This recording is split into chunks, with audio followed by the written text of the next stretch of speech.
Good evening to everybody, my lovely children of the first year degree, first, second sem psychological students of Tumkur University, Tumkur.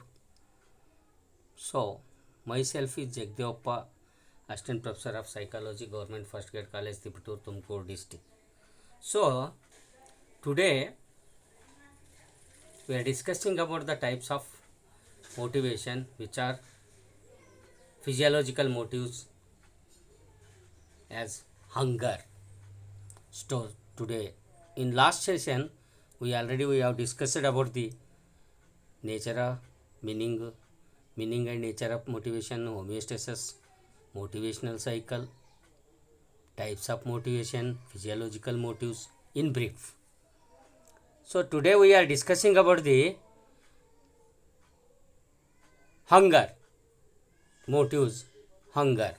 So the in this session the hunger motives types of in the comes from to understand types of motive physiological, social, so which is the mainly physiological and sociological motives are there.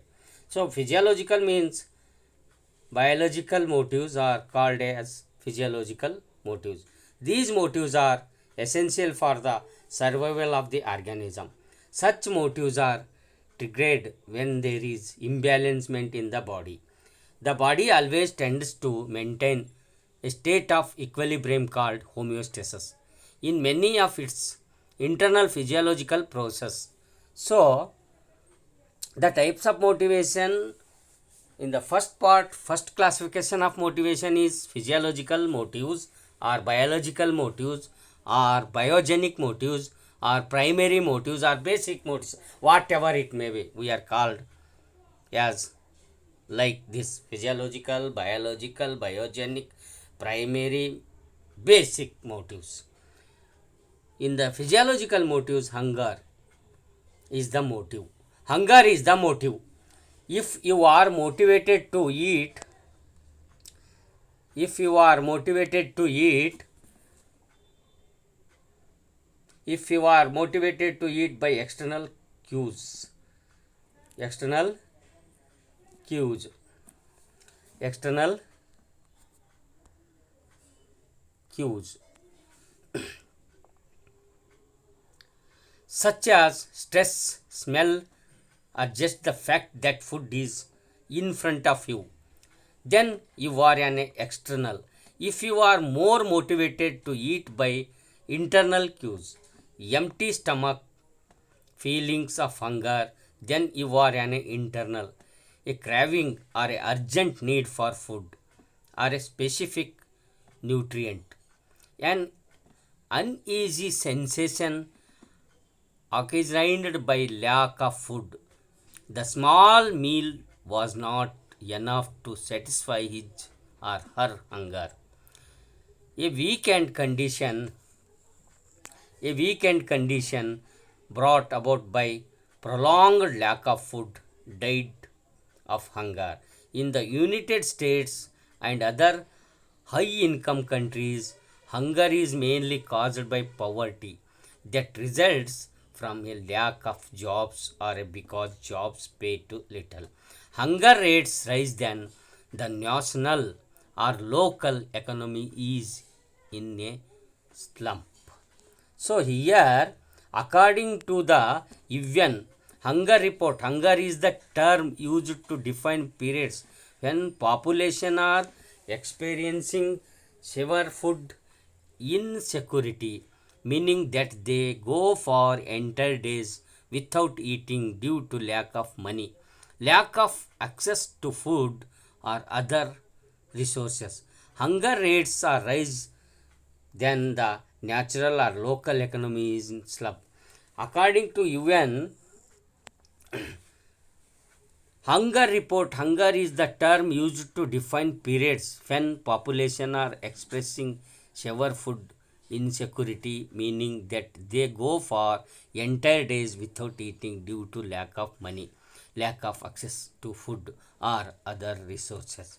So here the hunger is motivation, which is the motivation.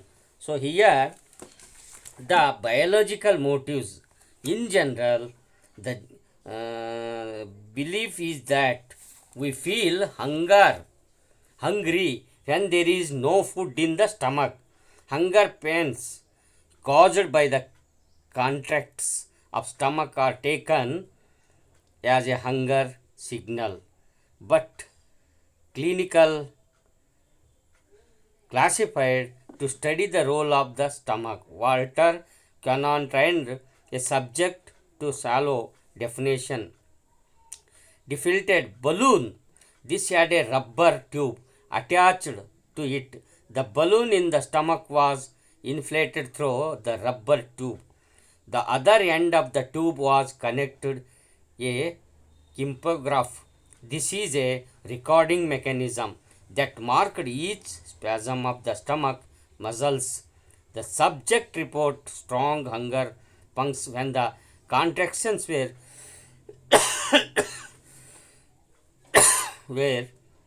strong and few fangs when the contractions were weak or absent.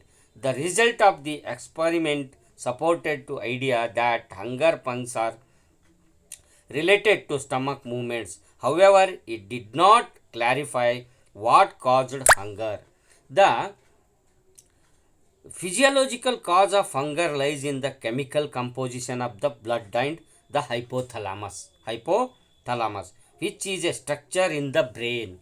So, hunger is here one factor to know whether one is hungry or not in the change in the chemical composition of the blood. So, a sugar called glucose is present in the blood and helps to provide energy to the body. A small quantity of it can be stored only for a short while in the liver. When the amount of glucose in the blood falls below a certain level, a message is sent to the hypothalamus, which alerts the organism to its need for food. After eating, the sugar level rises and the hypothalamus works for the inhibition of the hunger messages. Changes in the level of glucose regulate the feeling of hunger. There is evidence to suggest that the hypothalamus acts as the brain's feeding entire being, primarily responsible for monitoring the intake of food. There are two areas in the hypothalamus that have been involved in the hunger mechanisms. The lateral hypothalamus sends to out hunger signals that give the on command, and the ventromedial hypothalamus gives one off signal and performs the task inhibitions. The external states that influence hunger are the taste and appearance of food. These may stimulate the desire to eat. Sometimes we eat when the lack tells us that it is the time for lunch, or other people near us happens to be eating. Thus, numerous events in our bodies, both inside and outside, trigger hunger. There are many factors that work in combination with the another for the inhibition of the hunger. So, hunger means here in the motivation, how motivate. So, hunger, in the hunger, very important rule is the hypothalamus. Hypothalamus rules to the hunger.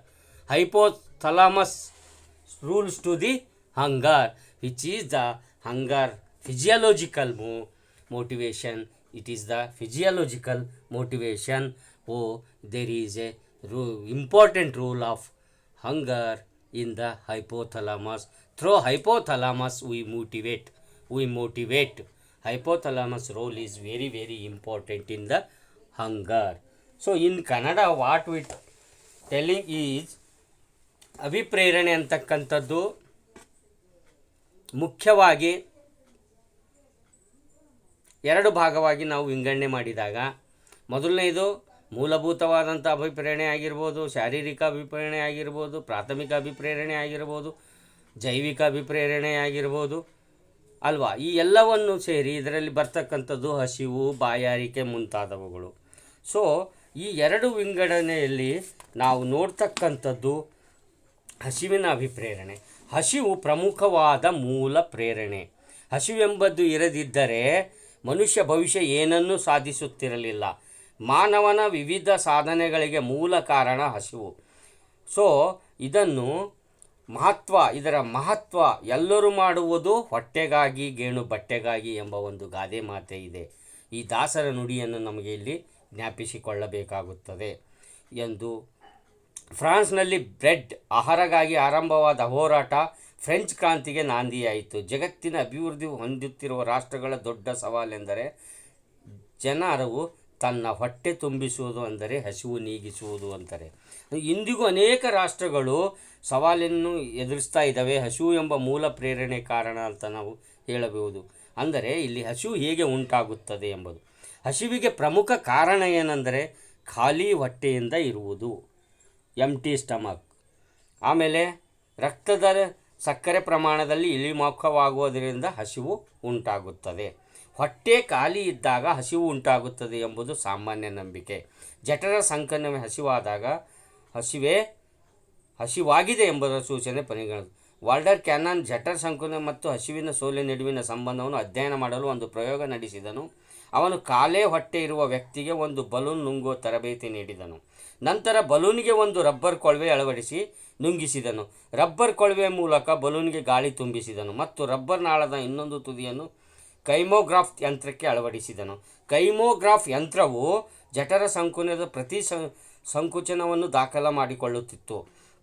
ಆ ರೀತಿಯಾದಂಥ ಯಂತ್ರ ಇದಾಗಿತ್ತು. ಆಗ ಪ್ರಯೋಗಾರ್ಥಿಯು ಜಠರ ಸಂಕುಚನ ಹೆಚ್ಚಾಗಿದ್ದಾಗ ಹಸಿವಿನ ಸೋಲೆ ಅಧಿಕವಾಗುತ್ತಿತ್ತು. ಮತ್ತು ಜಠರ ಸಂಕುಚನ ಕಡಿಮೆ ಇದ್ದಾಗ ಹಸಿವಿನ ಸೋಲೆ ಕಡಿಮೆಯಾಗುತ್ತಿತ್ತು ವರದಿ ಮಾಡಿದನು. ಅದರ ಪ್ರಯೋಗದಿಂದ ಹಸಿವಿನ ಸೋಲೆಗೂ ಜಠರ ಸಂಕುಚನಕ್ಕೂ ಸಂಬಂಧವಿದೆ ಅಂತಕ್ಕಂಥದ್ದು ನಮಗೆ ತಿಳಿದು ಬಂತು. ಇಲ್ಲಿ ರಾಸಾಯನಿಕ ಕ್ರಿಯೆಗಳನ್ನು ನಾವು ಕಾಣ್ತೀವಿ. ಅಂದರೆ ರಕ್ತದ ರಾಸಾಯನಿಕಗಳ ಏರುಪೇರಿಗೆ ಹಸಿವಿಗೆ ಸಂಬಂಧ ಇದೆ ಎಂದು ಅಧ್ಯಯನಗಳು ನಮಗೆ ದೃಢಪಡಿಸಿದಿವೆ. ಅಂದರೆ ಇಲ್ಲಿ ನಾವು ಸೇವಿಸಿದ ಆಹಾರ ಕರುಳಿನಲ್ಲಿ ಜೀರ್ಣವಾದ ನಂತರ ಅತಿ ಸರಳ ರೂಪವಾದ ಸಕ್ಕರೆ, ಅಂದರೆ ಗ್ಲುಕೋಸ್ ಅಂತ ಏನು ನಾವು ಕರಿತೀವಿ, ಹಾಗೆ ಅದು ಪರಿವರ್ತನೆಯಾಗುತ್ತೆ. ಅದು ಪರಿವರ್ತನೆಯಾದಂಥ ಗ್ಲುಕೋಸ್ ಕರುಳಿನ ಎಲೆಗಳಿಂದ ಹೀರಲ್ಪಟ್ಟು ರಕ್ತಕ್ಕೆ ರವಾನೆಯಾಗುತ್ತದೆ. ಆ ಗ್ಲುಕೋಸ್ ರಕ್ತದ ಮೂಲಕ ಶರೀರದ ವಿವಿಧ ಭಾಗಗಳಿಗೆ ಸರಬರಾಜು ಮಾಡುತ್ತದೆ. ಅದೇ ರೀತಿಯಾದಂಥ ಸರಬರಾಜು ಅಲ್ಲಿನ ಜೀವಕೋಶಗಳಲ್ಲಿ ಗ್ಲುಕೋಸ್ ಉತ್ಕರ್ಷಣೆಗೊಂಡು ಶಕ್ತಿಯನ್ನು ತಯಾರಿಸುತ್ತದೆ, ಬಿಡುಗಡೆಯಾಗುತ್ತದೆ ಅಂತ ಹೇಳ್ಬೋದು. ಅದು ನಿರಂತರವಾಗಿ ಸಾಗುವ ಪ್ರಕ್ರಿಯೆ. ಇಂಥ ಗ್ಲುಕೋಸ್ನ ಪ್ರಕರಣ ರಕ್ತದಲ್ಲಿ ತಗ್ಗಿದಾಗ ಶರೀರದಲ್ಲಿ ಸುಸ್ತು ಕಾಣಿಸಿಕೊಳ್ಳುವುದು ಸಹಜ. ಆಗ ಮೆದುಳಿನಲ್ಲಿರ್ತಕ್ಕಂಥ ಹೈಪೋಥಲಾಮಸ್ಗೆ ಸಂದೇಶ ರವಾನೆಯಾಗುತ್ತದೆ. ಹೈಪೋಥಲಾಮಸ್ ಜೀವಿಯನ್ನು ಜಾಗೃತಗೊಳಿಸಿ ಹಸಿವನ್ನು ನೀಗಿಸಿಕೊಳ್ಳುವಂತೆ ಪ್ರಚೋದಿಸುತ್ತದೆ. ಆಗ ಜೀವಿಗೆ ಆಹಾರ ತಿನ್ನಬೇಕು ಎನಿಸಿ ಹೊಟ್ಟೆ ತುಂಬಿಸಿಕೊಳ್ಳುವ ದಿಕ್ಕಿನಲ್ಲಿ ಕಾರ್ಯಪ್ರವೃತ್ತರಾಗುತ್ತಾರೆ. ಆಹಾರ ಸೇವಿಸಿದ ಕೆಲವೇ ನಿಮಿಷಗಳಲ್ಲಿ ರಕ್ತದ ಸಕ್ಕರೆ ಗ್ಲುಕೋಸ್ ಪ್ರಮಾಣ ಏರುತ್ತದೆ ಮತ್ತು ಹೈಪೋಥಲಾಮಸ್ ಕಳಿಸುತ್ತದೆ. ಹಸಿವಿನ ಸೋಲೆಯ ಸಂದೇಶ ನಿಲ್ಲುತ್ತದೆ. ಅದು ಕಳಿಸ್ತಕ್ಕಂಥದ್ದು ನಿಲ್ಲಿಸಿಬಿಡುತ್ತೆ ಹೈಪೋಥಲಾಮಸ್. ಒಟ್ಟಿನಲ್ಲಿ ರಕ್ತದ ಗ್ಲುಕೋಸ್ ಪ್ರಮಾಣ ತಗ್ಗಿದಾಗ ಮೆದುಳಿನ ಹೈಪೋಥಲಾಮಸ್ ಜೀವಿಯನ್ನು ಜಾಗೃತಗೊಳಿಸಿ ಆಹಾರ ಸೇವಿಸುವಂತೆ ಮಾಡುತ್ತದೆ. ಹೈಪೋಥಲಾಮಸ್ನ ಮೇಲ್ಭಾಗವು ಹಸಿವನ್ನು ಪ್ರಚೋದಿಸಿದರೆ ಅದರ ತೆಳಭಾಗವು ಹಸಿವು ಸೂಚನೆಯನ್ನು ನಿಗ್ರಹಿಸುತ್ತದೆ. ಹೀಗೆ ಹೈಪೋಥಲಾಮಸ್ ಹಸಿವನ್ನು ನಿಯಂತ್ರಿಸುವ ಕೇಂದ್ರ ಎನಿಸಿದೆ. ಹೀಗಾಗಿ ಸಮಾಜದಲ್ಲಿ ನೋಡಿದಾಗ ಅನೇಕ ಬಾರಿ ಹಸಿವಿಲ್ಲದಿದ್ದರೂ ಆಗಾಗ ಆಹಾರ ಸೇವಿಸುವುದನ್ನು ಕಾಣುತ್ತೇವೆ. ಇದಕ್ಕೆ ಎರಡು ರೀತಿಯ ಕಾರಣಗಳನ್ನು ನಾವು ಕಾಣ್ತೀವಿ. ಅವುಗಳೆಂದರೆ ಸಾಮಾಜಿಕ ಹಾಗೂ ಮಾನಸಿಕ ಕಾರಣಗಳು. ಸಾಮಾಜಿಕ ಕಾರಣಗಳಲ್ಲಿ ಇತರರ ಒತ್ತಾಯ, ಪ್ರೀತಿ ಪೂರ್ವಕ ಆಗ್ರಹ ಮುಂತಾದವು. ಹಾಗೆ ಮಾನಸಿಕ ಕಾರಣ ನಮಗೆ ಪ್ರಿಯವಾದ ತಿಂಡಿ ಕಣ್ಮುಂದೆ ಬಂದಾಗ ಹಸಿವಿಲ್ಲದಿದ್ದರೂ ತಿನ್ನಬೇಕು ಎನಿಸುತ್ತದೆ. ಒಳ್ಳೆಯ ರುಚಿ, ವಾಸನೆ, ಆಹಾರ ಪ್ರದರ್ಶಿಸುವ ರೀತಿ ಮುಂತಾದವುಗಳು ಹಸಿವು ಇಲ್ಲದಿದ್ದರೂ ತಿನ್ನುವಂತೆ ಪ್ರೇರೇಪಿಸುತ್ತವೆ. ಹೀಗೆ ಹಸಿವಿಗೆ ಕೇವಲ ಶಾರೀರಿಕ ಕಾರಣಗಳೇ ಅಲ್ಲದೆ ಅನೇಕ ಸಾಮಾಜಿಕ ಕಾರಣಗಳನ್ನು ನಾವು ಕಾಣ್ತೀವಿ ಅಂಥೇಳಿ ಹೇಳಬಹುದು. ಹೀಗೆ ಈ ಹಸಿವು ಅಂತಕ್ಕಂಥದ್ದು ಪ್ರೈಮರಿ ಅಥವಾ ಮೂಲಭೂತವಾದಂಥ ಒಂದು ಪ್ರಕಾರದ ಅಥವಾ ಶಾರೀರಿಕ ಪ್ರಕಾರದ, ಜೈವಿಕ ಪ್ರಕಾರದ ಅಥವಾ ಪ್ರಾಥಮಿಕವಾದಂಥ ಒಂದು ಪ್ರೇರಣೆ ಅಂತ ಹೇಳ್ತಾ ಇವತ್ತಿನ ಸೆಷನನ್ನು ನಾವು ಇಲ್ಲಿಗೆ ಮುಗಿಸೋಣ ಅಂತ ಹೇಳುತ್ತಾ, ಸೊ ನಾವು ನಿಮ್ಮ ಅನುಮತಿ ಕೇಳುತ್ತಾ ನನಗೆ ಗೊತ್ತಿರ್ತಕ್ಕಂಥದ್ದನ್ನು ತಮ್ಮ ಮುಂದೆ ನಾನು ಪ್ರದರ್ಶನ ಮಾಡಿದ್ದೇನೆ. ಈ ಹಸಿವಿಗೆ ಸಂಬಂಧಪಟ್ಟಂತೆ ಪ್ರಾಥಮಿಕ ಒಟ್ಟಾರೆ ಹೇಳೋದಾದರೆ ಪ್ರಾಥಮಿಕ ಪ್ರೇರಣೆಯಲ್ಲಿ ಬರ್ತಕ್ಕಂಥ ಶಾರೀರಿಕ ಪ್ರೇರಣೆಯಲ್ಲಿ ಮೊದಲನೇ ಈ ಪ್ರೇರಣೆಯ ವರ್ಗೀಕರಣದಲ್ಲಿ ಬರುವ ಮೊದಲನೆಯ ವರ್ಗೀಕರಣದ ಅಂದರೆ ಶಾರೀರಿಕ ಆಗಿರ್ಬೋದು, ಜೈವಿಕ ಆಗಿರ್ಬೋದು, ಪ್ರಾಥಮಿಕ ಅಂತೇನು ಕರಿತೀವಿ, ಮೂಲಭೂತವಾದಂಥ ಏನು ಪ್ರೇರಣೆ ಅಂತ ಕರಿತೀವಿ, ಈ ಪ್ರಕಾರದ ಪ್ರೇರಣೆಯಲ್ಲಿ ಹಸಿವು ಅಂದರೆ ಹಸಿವು ನಮಗೆ ನಮ್ಮಲ್ಲಿರ್ತಕ್ಕಂಥ ಶರೀರದಲ್ಲಿ ಇರುವ ಸಕ್ಕರೆಯ ಪ್ರಮಾಣವನ್ನು ಗ್ಲುಕೋಸ್ ಆಗಿ ಹೋದಾಗ ಆ ಗ್ಲುಕೋಸಿನ ಪ್ರಮಾಣ ಕಮ್ಮಿಯಾದಾಗ ನಮ್ಮ ಹೈಪೋಥಲಾಮಸ್ಸು ನಮಗೆ ಸೂಚನೆ ಕೊಡುತ್ತೆ. ಏನಂತೆ ಅಂದರೆ ನಿನಗೆ ಹಸಿವಾಗಿದೆ, ನೀನು ಆಹಾರವನ್ನು ಪಡೆದುಕೋ, ಆಹಾರದ ಕಡೆಗೆ ಹೋಗು ಅಂಥೇಳಿ ಹೈಪೋಥಲಾಮಸ್ ನಮಗೆ ಒಂದು ಸೂಚನೆಯನ್ನು ಕೊಡುತ್ತೆ ಅಥವಾ ಪ್ರಚೋದಿಸುತ್ತದೆ. ನಾವು ಆಹಾರವನ್ನು ತೆಗೆದುಕೊಂಡು ಅದನ್ನು ಸಂತೃಪ್ತಪಟ್ಟಾಗ ಹೈಪೋಥಲಾಮಸ್ ನಮಗೆ ಸಂದೇಶವನ್ನು ರವಾನಿಸುವುದು ನಿಲ್ಲಿಸುತ್ತದೆ. ಯಾವಾಗ ನಮಗೆ ಹಸಿವೆ ಆಗಿದೆಯೋ ಅನ್ನೋದು ಗೊತ್ತಾಗೋದು ನಮಗೆ ಯಾವುದರ ಮುಖಾಂತರ ಅಂದರೆ ಹೈಪೋಥಲಾಮಸ್ ಮುಖಾಂತರ. ಹೈಪೋಥಲಾಮಸ್ಗೆ ಹೇಗೆ ಗೊತ್ತಾಗೋದು ಅಂದರೆ ಅಲ್ಲಿ ಗ್ಲುಕೋಸಿನ ಸಕ್ಕರೆ ಪ್ರಮಾಣ ಕಡಿಮೆಯಾದಾಗ. ಒಟ್ಟಾರೆ ಹೇಳೋದಾದರೆ ಹೈಪೋಥಲಾಮಸ್ಸಿನ ಕಾರ್ಯ ಇಲ್ಲಿ ಸಂದೇಶ ಕಳಿಸುವುದಾಗಿದೆ ಅಂತ ಹೇಳುತ್ತಾ, ಇವತ್ತು ನನಗೆ ಗೊತ್ತಿರುವ ಮಾಹಿತಿಯ ಪ್ರಕಾರ ಹಸಿವು ಎಂದರೇನು, ಈ ಪ್ರೇರಣೆಯಲ್ಲಿ ಪ್ರಾಥಮಿಕ ಪ್ರೇರಣೆಯಲ್ಲಿ ಹಸಿವು ಎಂದರೇನು, ಹಸಿವು ಯಾವುದಕ್ಕಂತೀವಿ, ಹಸಿವು ಹೇಗಾಗುತ್ತೆ ಅಂತಕ್ಕಂಥದ್ದು ನನಗೆ ಗೊತ್ತಿರುವ ಮಾಹಿತಿಯ ಪ್ರಕಾರ ನಾನು ಅರಿತ ಜ್ಞಾನದ ಆಧಾರದ ಮೇಲೆ ನಾನು ಸಂಕುಚಿತವಾಗಿ ನಾನು ತಮ್ಮ ಮುಂದೆ ಪ್ರೆಸೆಂಟೇಷನ್ ಮಾಡ್ತಾಯಿದ್ದೀನಿ. ಅಂದರೆ I am presenting on the basis of my knowledge, best of my knowledge. I am presented the hunger motives which is primary, biologically, physiologically, basic motives. ಹಾಗಾಗಿ ನನಗೆ ಗೊತ್ತಿರುವ ಮಾಹಿತಿಯನ್ನು ನನ್ನ ಅನುಭವದ ಆಧಾರ ಅಥವಾ ನನ್ನ ಜ್ಞಾನದ ಆಧಾರದ ಮೇಲೆ ವಿದ್ಯಾರ್ಥಿಗಳೇ ತಮ್ಮ ಮುಂದೆ ನಾನು ಹಂಚ್ಕೊತಾ ಇದ್ದೀನಿ. ಹಂಚಿಕೊಂಡು ತಮ್ಮ ಅಪ್ಪಣೆಯ ಮೇರೆಗೆ ಇವತ್ತಿನ ಈ ಹಸಿವಿನ ಪ್ರೇರಣೆಯ ಅಧಿವೇಶನವನ್ನು ಮುಕ್ತಾಯಗೊಳಿಸಲು ಅನುಮತಿ ಕೋರುತ್ತೇನೆ. ಧನ್ಯವಾದಗಳು, ಧನ್ಯವಾದಗಳು, ಧನ್ಯವಾದಗಳು, ಕೃತಜ್ಞತೆಗಳು. ಇಷ್ಟೊತ್ತು ನೀವು ಕೇಳಿದ್ದಕ್ಕೆ ಧನ್ಯವಾದ. ನನ್ನ ಆತ್ಮೀಯ ವಿದ್ಯಾರ್ಥಿಗಳಿಗೆ ಧನ್ಯವಾದಗಳನ್ನು ತಿಳಿಸುತ್ತಾ ಇದನ್ನು ಇಲ್ಲಿಗೆ ಮುಗಿಸ್ತಾ ಇದ್ದೇನೆ.